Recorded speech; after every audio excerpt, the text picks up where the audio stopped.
Pretty neat, eh? In this video, we'll learn how to make optical illusion discs like this one, based on an early animation invention called a phenakistoscope. The phenakistoscope was invented about 200 years ago. It was one of the first forms of animation to demonstrate the illusion of movement. A sequence of pictures loop around a cardboard disc that has tiny slits cut into it. When you look through the slits as the disc spins in front of a mirror, the reflected pictures come alive. We can make our own phenakistoscopes from common drawing materials and household items. For this project, you will need blank paper, a pencil, scissors, a ruler, a thin black marker, an empty cereal box, a circle stencil so long as it fits and fills a piece of paper, and a wire hanger. A complete list of materials can be found in the video description notes. Here are the steps we'll be following: cardboard disc preparation, animation drawings, take it for a spin. If you're working along with me, please note that each step has been edited for time. Plan to complete this project in about 30 minutes. And remember, you can always pause, rewind, or replay this video at any time. Empty out your cereal box and we'll get started.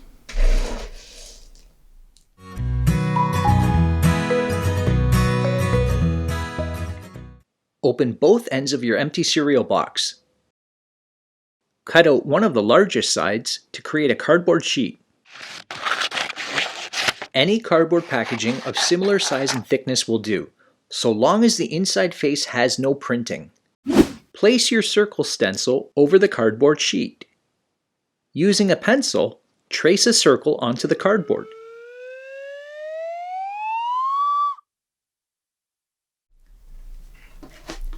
We need to divide this circle into 8 equal slices. To help us, we'll make a paper template. On a blank piece of paper, trace another circle and carefully cut it out. Fold your paper circle in half 3 times. 1, 2, 3. When you open it back up, the fold should create 8 equal slices. Our paper template is ready. Align and flatten the paper template over your cardboard circle. Holding the template in place, mark the end of each fold line on the cardboard with a dot.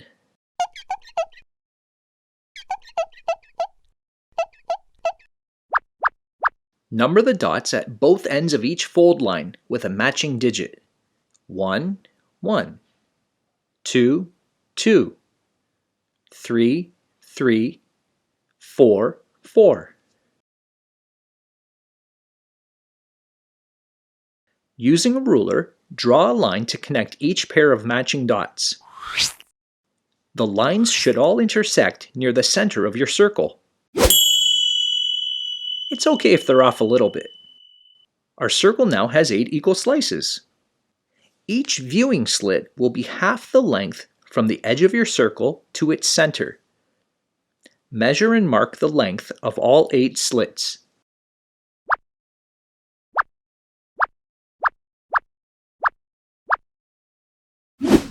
We can now cut out our cardboard disc.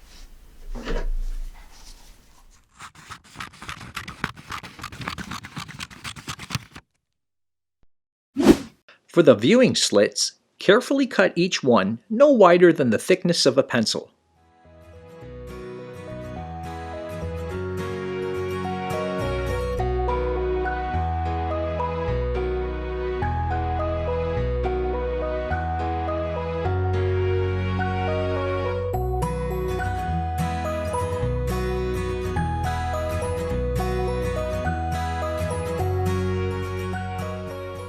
After a quick trim, our cardboard disc is ready for animation drawings.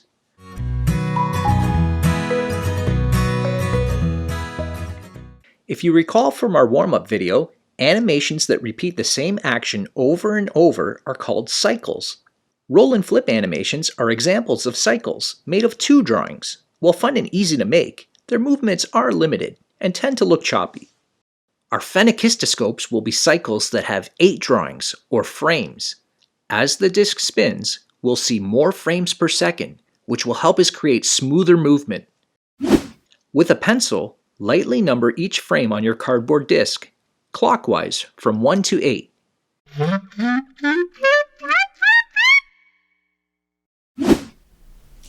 For this cycle, let's imagine a bird flapping its wings. One full spin of our disc will be one full flap of our bird's wings. That is, in 8 frames, our bird's wings will move from fully up, step by step, to fully down, and back again. We can use basic shapes to draw our birds. This will make it easier to draw the same character 8 times. Starting on frame 1, draw an oval for the body, a circle for the head, a triangle for the beak, and another triangle for the tail. These shapes will stay relatively the same throughout our animation, so before adding any wings, let's draw a copy of our bird on each frame. From frame to frame, try your best to keep the shapes the same size and proportions. Remember, drawing lightly makes changes or corrections easier. Later, we'll be inking over our pencil lines to create a silhouette of each bird, so don't worry about adding details. Once all 8 birds are ready, turn back to frame 1. On frame 1, draw the wings in their fully up position. Remember, our animation is a cycle. As our disc spins, the wings will get lower and lower. Halfway through our animation, the wings will be fully down. On our disc, the halfway point is frame 1's mirror opposite, which is frame 5. Turn your disc to frame 5 and draw the wings in their fully down position. These 2 drawings are the bird's extreme poses. Now we just need to draw the wings in between these 2 extremes. That is, when the wings are somewhere partway up or partway down. We can do some simple comparing to break down the action and figure out which direction to draw the wings. For example, turn to frame 3. Frame 3 is halfway between fully up and fully down. So we can imagine these wings are halfway, neither up nor down. Later, we'll be inking over our pencil lines to create a silhouette of each bird, so these wings will basically be hidden. To the left, frame 2 is in between fully up and halfway, so draw these wings partway up.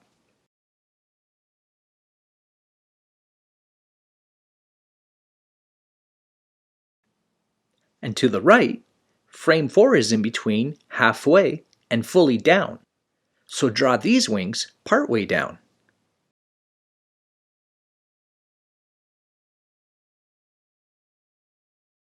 The first half of our cycle is done. Fully up, partway up, halfway, partway down, fully down. We can do the same type of comparing to bring the wings back up and complete our cycle.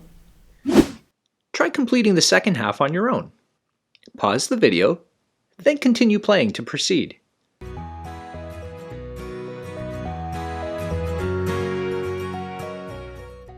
Check your completed cycle by slowly turning it from frame 1 to 8.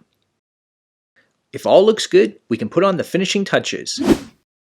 Ink over your pencil drawings to create a silhouette of each bird. This will make it easier to see your animation through the viewing slits. Carefully outline each bird and fill in the whole shape. Take your time with this step. If you don't have a thin black marker, a dark colored pencil can also be used.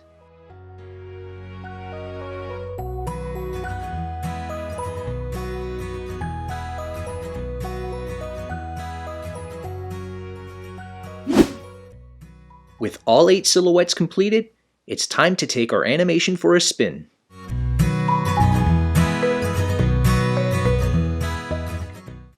Carefully poke a small hole in the center of your cardboard disc.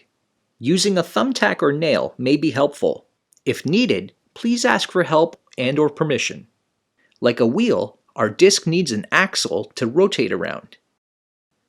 I've gently bent the hook on this wire hanger, just enough for me to install the disc.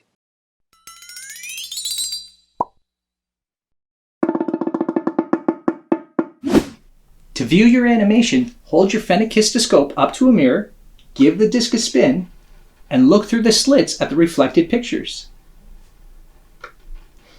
When viewing your own animations, make sure your disc is well lit from the front.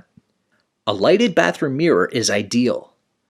Test viewing your animation from different distances to determine what works best for you. Save empty boxes and create more phenakistoscopes. Try creating your own cycles, and don't forget to share them with others. In fact, I'd love to see any you create.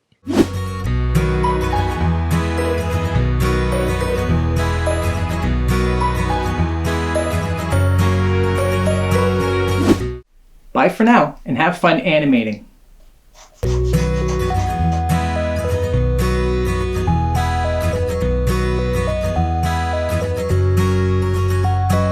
Special thanks to the Ontario Arts Council and DSBN's Outdoor Education for supporting this video series.